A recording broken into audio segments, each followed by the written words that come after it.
할렐루야. 세계로 열린 축복방송을 시청하시는 여러분들, 주님의 이름으로 환영하고 축복합니다. 오늘은 누가복음 13장 6절서부터 9절의 말씀, 또 한 번의 기회란 제목을 가지고 하나님의 은혜를 나누고자 합니다.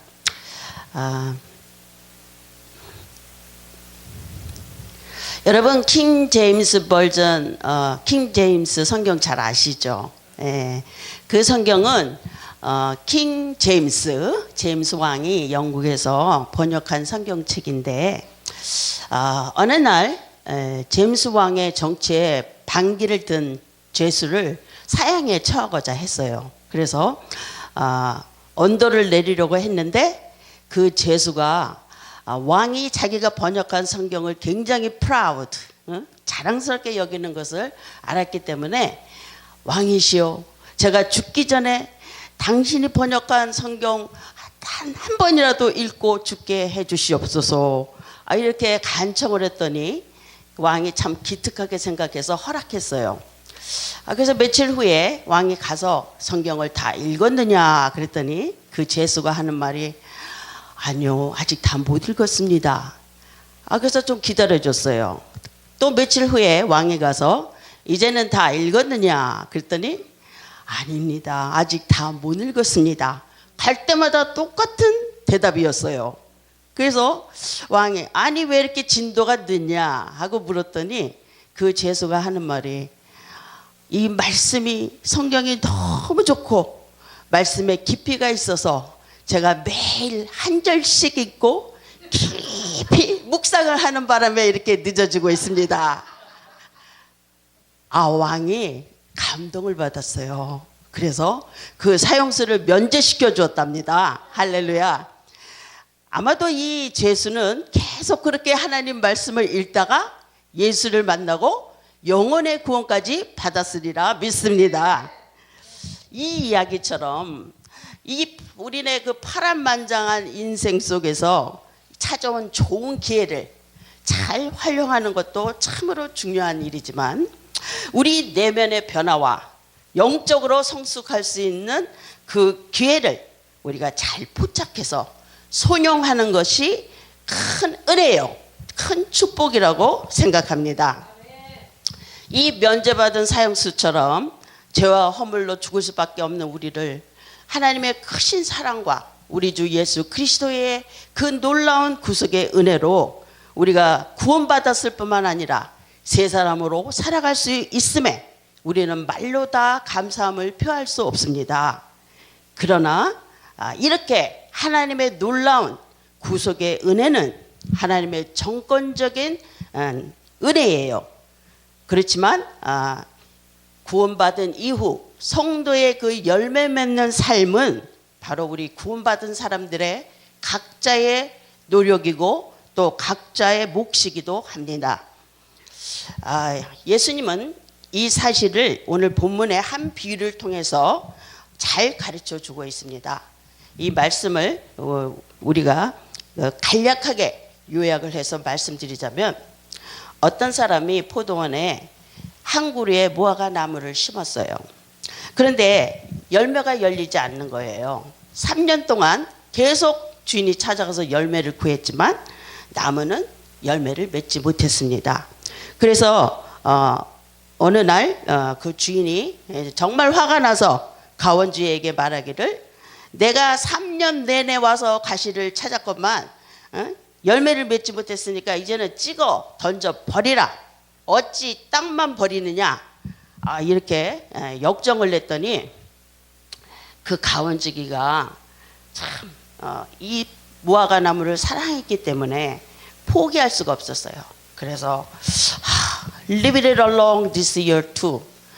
올해도 금년도 그대로 두소서. 내가 두루 파고 거름을 주어서 이후에 실과가 없다면, 실과가 있으면은 그렇거니와 만약에 실과를 맺지 못하면 그때 찍어주세요. 찍어버려도 괜찮습니다. 이렇게 말씀했어요. 근데 여러분들, 포도원에 심겨진 이 한 그루의 무화과 나무는 아주 특별한 나무예요. 왜냐하면 그것이 하나님의 선민인 유대인을 상징하기 때문입니다. 그리고 이것은 또한 오늘 우리 그리스도인의 정체성이기도 합니다. 이 포도원의 주인 되신 하나님께서 포도만 있는 그곳에 한 그루의 무화과를 딱 떼어서 그곳에 심었다는 그 자체가 엄청난 은혜요, 또 특별한 하나님의 섭리가 있는 것입니다. 하나님은 오랜 세월 동안 유대인들을 소중히 여기시고 그들을 가꾸셨어요. 그리고 그들과 정말 참 사랑의 교제, 관계를 이어가기를 원하셨습니다. 그리고 그들을 삶을 통해서 영적으로 많은 열매를 맺기를 기대하셨어요. 그런데 유대인들은 자기 의만 고집하고 이 종교적인 외식과 그들의 삶의 위선을 회개하지 않고 오히려 그들의 메시아인 예수님을 죽이려 했고 그를 배척했기에 하나님과의 그들의 그 특별한 관계는 형식적이고 메마른 종교로 전락되고 말았습니다. 마치 열매 없는 무화과 나무처럼 그들의 모습은 정말 도끼에 찍혀서 불에 던져질 수밖에 없는 그런 참혹한 그런 모습이 되어버렸어요. 우리가 이런 유대인들의 모습을 볼 때에 마치 거울에 비친 우리 자신의 모습을 보는 것과 같이 우리 자신의 삶을 돌아보게 만듭니다. 하나님께서 우리를 창세 전에 예정하시고 구원하시고 또 자녀를 삼으신 것은 분명한 계획이 있어요. 그것은 바로 우리로 열매를 얻게 하기 위하고 또 우리에게 상 주시기 위함입니다. 히브리서 11장 6절에도 그렇게 말씀하셨죠. 그래서 하나님이 무화과 나무에게 열매를 기대한 것처럼 우리 각 사람 한 사람에게 하나님의 그 기대치가 있어요. 열매를 많이 맺기를 기대하고 계십니다. 그런데 여러분, 하나님께서 우리에게 이 찾으시는 열매는 과연 무엇을 뜻하는 것일까요?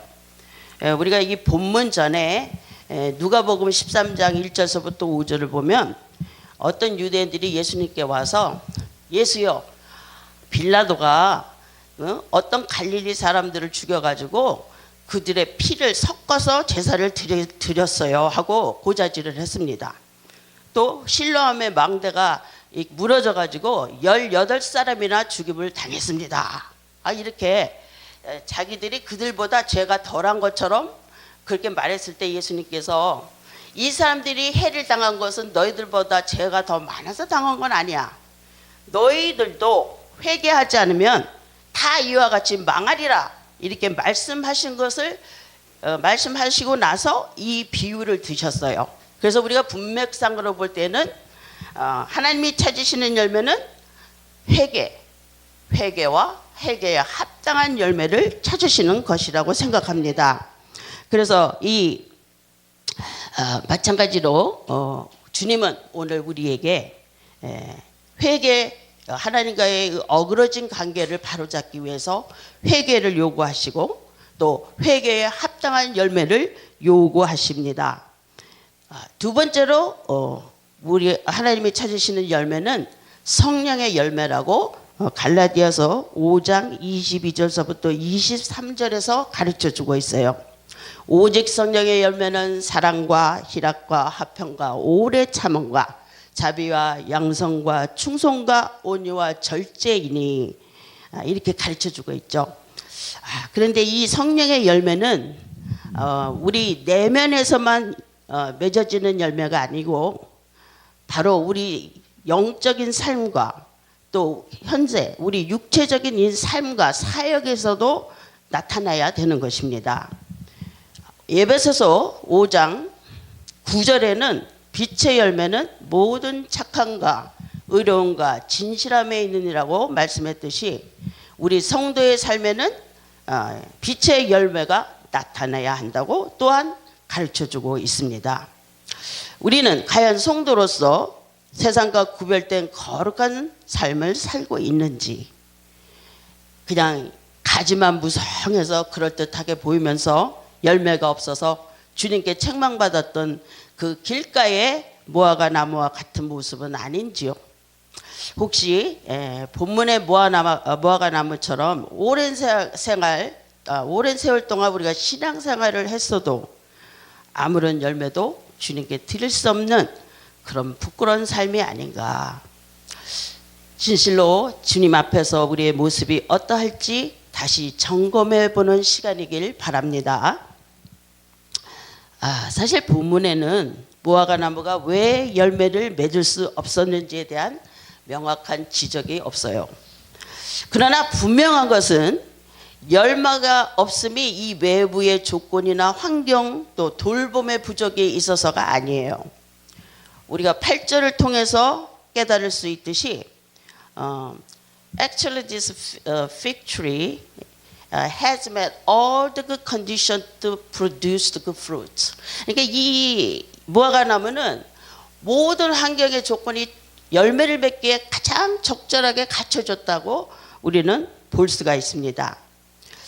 좋은 땅에 심어졌죠. 또 주님의 좋은 돌봄, 두루 파고 거름을 주는 그 가원직의 지극정성어린 케어가 있었습니다. 뭐 땅을 두루 팔 때 땅만 팠겠어요? 거기 난 잡초도 제초자부터 해주셨겠고 벌레도 잡아주셨겠고 또 적절한 자양분도 거름이 뭐예요? 자양분을 공급하셨지. 또 수분도 주셨지. 이 모든 조건들을 다 갖춰줬는데 왜 나무는 열매를 맺지 못했을까요? 우리가 이 나무의 부정적인 측면을 우리가 생각해 본다면은 첫째로 과일나무가 과일을 맺지 못하면 그것은 자기 스스로의 존재 가치를 상실했다는 것입니다.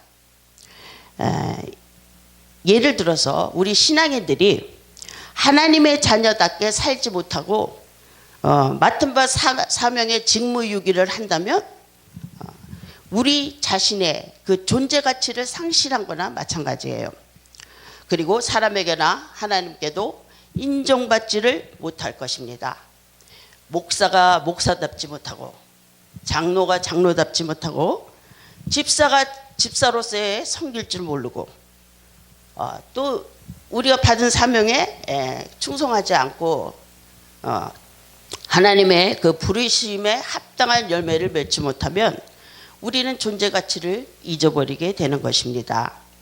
성도가 세상 사람들과 별다름 없이 산다면 하나님의 자녀로서 예수님의 제자로서의 정체성을 잃어버리고 마는 것입니다. 세상과 구별된 거룩한 백성으로서의 그 삶을 요즘 애들 말로 쌩까고 있다는 것입니다.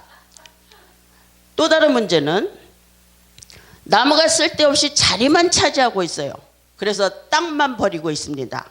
우리 그 8절에 보면은 땅만 버린다 이 말에 킹 제임스 버전에는 땅만 상하게 한다. Commorate the tree. 그러니까 왜 땅을 상하게 하느냐? 또 이제 우리가 NIV 버전을 보면은 excuse me. use up the soil. 그러니까 그 땅을 차지만 하고 있다 이거예요. 그래서 우리가 이 교회 안에도 직분만 주장하고 섬기지 않는 사람들이 많아요. 제가 또 가슴 아픈 것은 요즘 목사님들이 얼마나 많아요. 목사 타이틀은 있는데 목회를 하지 않아. 주의 일을 하지는 않고 세상 일로 생계를 이어가는데 정말 가슴이 아픕니다. 그리고 이 교회를 보면은 제가 동력하는 교회만 봐도 직분자가 너무 많아요. 한 300명 모였는데 3분의 2가 다 장로, 권사, 집사 그렇게 차지하는데 이게 뭘 의미하겠습니까? 이거는 교인들이 이 교회 저 교회 다니고 또 다른 교인들을 설득해서 우리 교회로 끌어온 것에 지나지 않나요? 그러면 전도의 열매를 우리가 어떻게 맺을 수가 있겠습니까? 그래서 우리 교회에서도 이 직분만 차지하고 전혀 섬기려 하지 않고 오히려 섬김을 받으려 하고 또 베풀기보다는 자기의 유익만 챙기며 또 자기도 안 하면서 남들도 못하게 해방하는, 그걸 영어로 비지발이라 그래요. 바쁘게 몸만 그냥 여기저기 다니면서 일만 만들고 다니는 사람들이 있어요. 일은 하지도 않으면서. 그런 사람들은 마치 땅만 차지하거나 땅을 상하게 땅만 버리는 자들과 같은 것이라고 성경은 가르쳐주고 있습니다. 그래서 실절에 주인이 그 가원지기에게 그 나무를 열매를 맺지 못하니까 그 나무를 찍어 던져 버리라 이렇게 재촉했습니다. 사실 가원지기의 입장에서 볼 때는 주님의 명령대로 그 나무를 그냥 내던져 버리면은 고생할 필요도 없죠. 속상해할 필요도 없지. 아직도 오히려 더 편했을 거예요. 그런데 8절에 주님 참 이번엔 정말 제가 더 열심히 잘 돌볼 테니까 한 번만 더 기회를 주세요. 이렇게 간청한 그 주님의 마음은 정말 우리를 사랑하고 포기하지 않으시려는 그 자비로우신 주님의 마음을 우리가 느낄 수가 있는 것입니다. 마치 집 나간 탕자가 돌아오기를 학수고대하며 기다리는 그 아버지의 마음처럼 우리가 회개하고 돌아오기만을 정말 열매 맺기만을 오래 참으시며 기다려 주시는 것입니다. 사랑하는 성도 여러분, 하나님의 공의와 공평한 심판의 근거에서 볼 때 열매 없는 나무처럼 마땅히 찍어 불에 던져버려도 뭐라고 항변할 말이 없는 우리들입니다. 그러나 감사한 것은 그럼에도 불구하고 하나님께서 2019년이란 또 한 번의 기회를 우리에게 주셨다는 것입니다. 할렐루야. 원래가 열매가 없는 자는 이 무화과 나무와 같이 찍혀져 불에 던져지는 판결이 내렸어요. 그런데 우리 중보자 되신 예수 그리스도의 그 중보하심으로 말미암아 집행유예를 받았습니다. 주님의 중보로 우리가 열매를 맺을 수 있는 기회를, 또 한 번의 기회를 부여받은 것이에요. 하지만 이 기회를 우리가 어떻게 반응하느냐는 참으로 중요한 것입니다.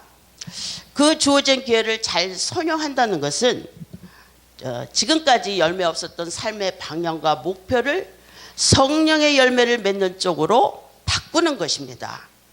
그리고 우리 주변의 상황, 조건, 또 다른 사람 때문에 내가 열매를 못 맺는다고 핑계를 대거나 변명하지 말고 모든 것이 내 탓이요, 내 책임임을, 내 문제임을 인정하고 회개할 때에 비로소 우리가 또 새로운 기회가 우리 앞에 열려지면서 우리 삶의 열매가 맺혀질 수 있다고 생각합니다. 주님은 이 시간도 열매 없는 자들에게 회개하고 열심을 내라고 말씀하고 계십니다. 그러므로 이제부터는 주님의 그 기대에 부응해서 말씀과 기도의 그 영양분을 열심히 섭취하고 은혜의 수분을 쫙쫙 빨아들여서 건강하고 아름다운 열매를 맺게 되시기를 간절히 소원합니다. 여러분도 아실지 모르지만 그 독일의 신학자 폴 틸리히는 세상에서 말하는 정의와 성경이 말하는 정의, 이 두 가지에 대해서 잘 표현해 주고 있습니다. 요즘 사회에서 직장에서 능력이 없고 또 성과가 없으면 구조조정이나 조기 퇴직이라고 가차없이 잘라버려요. 그리고 우리가 뭘 잘못하면 잘잘못을 가리고 옳고 그름을 판단해서 단번에 찍어내 버려요. 그것이 바로 세상의 정의입니다. 이것은 법적인 정의로서 오늘 본문의 주인이 말한 것 같이 열매 맺지 못하면 잘라버리라는 것입니다. 그런데 반면에 이 성경이 말하는 정의는 예수님께서 보여주신 창조적 정의입니다. 이 창조적 정의는 뭐냐? 잘라버리는 것이 아니라 두루 파고 걸음을 줘서 열매를 열리게 인내하면서 사랑하면서 기다려주는 것입니다. 창조적 정의는 열매 없는 결과를 바라보는 것이 아니라 하나님께서 하실 일을 먼저 바라보는 것입니다. 할렐루야. 창조적 정의는 우리 주님을 닮은 우리 성도들이 지켜야 할 그 참된 정의인 것입니다. 그래서 우리는 연약하고 미성숙한 자들을 내치는 교회가 아니라 붙들어주고 힘을 주고 돌봐주고 참아주고 그들을 세워주는, 그들이 열매를 맺도록 격려해주는 성도가 되어야 되겠습니다. 무시받고 서해당하는 가난하고 힘없는 사람들이 존중받고 존귀하게 세워져서 우리 모두의 삶의 변화와 신앙의 열매가 있게 되는 교회가 되어야 하겠습니다. 그러기 위하여 우리는 예수님의 마음으로 서로 사랑하고 존중하기를 먼저 하고 사랑의 수고를 아끼지 말아야 하겠습니다. 우리에게 다시 기회를 주신 우리 주님의 사랑에 보답해서 우리 자신의 삶이 열매를 맺도록 힘쓸 뿐만 아니라 다른 사람들의 삶에도 열매가 맺혀지도록 기다려주고 또 사랑해주고 그러한 우리 아름다운 성도, 사랑이 충만한 교회가 되기를 축복합니다. 이제 말씀을 정리합니다.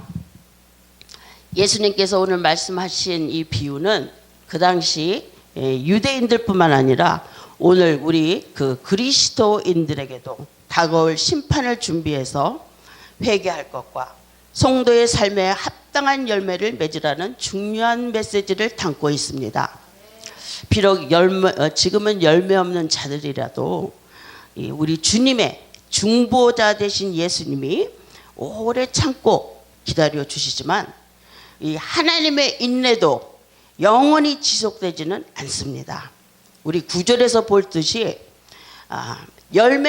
내년에 열매를 맺으면은 그대로 두지만 열매 없으면은 주인의 뜻대로 잘라버리겠습니다. 이렇게 말씀한 것과 같이 우리 하나님이 유보해둔 그 심판까지의 기한은 분명히 한정되어 있습니다. 그렇기 때문에 또 우리가 하나님 나라에 들어갈 때는 반드시 열매 맺는 자만이 들어갈 수가 있어요. 그리고 우리가 그 열매로 주님께 칭찬받고 상급을 받게 될 것입니다. 열매 맺지 못하는 자들은 찍어버리듯 어둠에 버려져 슬피 울며 이를 갈미 있을 것이라고 성경은 말씀하고 있어요. 마태복음 19장 19절서부터 7장 19절서부터 21절에도 아름다운 열매를 맺지 아니하는 나무마다 찍혀 불에 던지느니라 이렇게 말씀하셨고, 이러므로 그들의 열매로 그들을 알리라. 21절에는 주여 주여 하는 자마다 다 천국에 들어갈 것이 아니요 다만 하늘에 계신 내 아버지의 뜻대로 행하는 자라야 들어가리라. 이렇게 말씀하고 계십니다. 세계로 열린 방송 시청하시는 여러분, 어느 날 갑자기 주님이 여러분들에게 이 세상에 정말 그러니까 우리의 생명을 찾으신다고 생각을 해보세요. 그러면 우리는 회개하거나 열매를 맺을 시간이 없어요. 이제 기회는 사라진 거예요. 그래서 생명이 있을 때, 기회가 주어졌을 때 우리가 이 모든 것이 가능한 것입니다. 그러므로 하나님께서 우리에게 주신 이 기회가 무한정 반복되지 않는 것을 늘 의식하면서 우리 자신을 성찰해보며 진정한 회개로 하나님과 우리의 그 어그러진 관계가 다시 바르게 정립되기를 원하며, 또 하나님이 기뻐하시는 그 성령의 9가지 열매와 특히 또 빛의 열매를 맺으시는 저와 여러분이 되시기를 주님의 이름으로 간절히 부탁드립니다.